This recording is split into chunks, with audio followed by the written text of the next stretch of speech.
Inilah tragedi kepala majikan direbus di panci. Tragedi yang mengguncang satu Indonesia pada tahun 2008. Dalam tragedi ini, seorang pembantu rumah tangga menghabisi majikannya.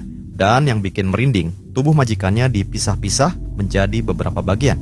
Kemudian kepalanya direbus di panci. Namun lebih menggemparkan, sang pembantu mengucapkan satu kata mengerikan saat mendapat hukuman. Pada tanggal 30 Agustus 2008, seorang ibu rumah tangga bernama Magdalena memarahi pembantunya yang bernama Firman. Saat itu, Magdalena sebenarnya kesal kepada pembantu lainnya yang pulang kampung tanpa izin. Namun, justru Firman yang menjadi sasaran kemarahan. Karena sakit hati, Firman mengambil kunci Inggris, kemudian masuk ke kamar Magdalena. Tanpa ampun dia menghujam Magdalena dengan brutal hingga kehilangan nyawa. Firman kemudian mendatangi kamar suami Magdalena, yaitu Pak Ronald yang sedang menderita stroke. Dengan cara yang sama, Pak Ronald juga dihabisi. Setelah itu, Firman memisahkan tubuh Magdalena menjadi beberapa bagian dan diletakkan di baskom. Namun, bagian kepala dimasukkan ke panci, kemudian direbus di dapur. Sementara tubuh Pak Ronald dibiarkan tergeletak di kamar mandi. Firman kemudian meninggalkan rumah majikannya yang terletak di wilayah Cicendo, Bandung. Dia pulang ke kampung halamannya di Kecamatan Batu Jajar. Kasus ini terungkap saat anak perempuan Magdalena dan Ronald pulang dari bekerja.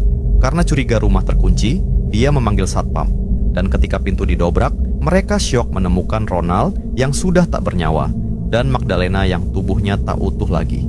Warga sekitar dibuat gempar. Kasus ini jadi pemberitaan di seluruh Indonesia setelah rebusan kepala ditemukan di panci. Firman akhirnya berhasil ditangkap.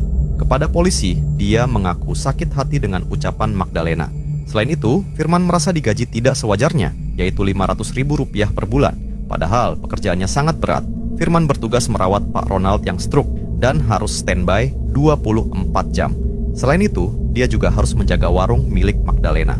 Di hari kejadian, Magdalena mengungkit kesalahan Firman yang pernah mengambil permen di warung. Padahal, Firman telah mengganti permen tersebut. Firman sebenarnya ingin berhenti bekerja, namun ijazah dan kartu identitasnya ditahan Magdalena. Akibat perbuatan kejamnya, Firman dijatuhi vonis penjara seumur hidup.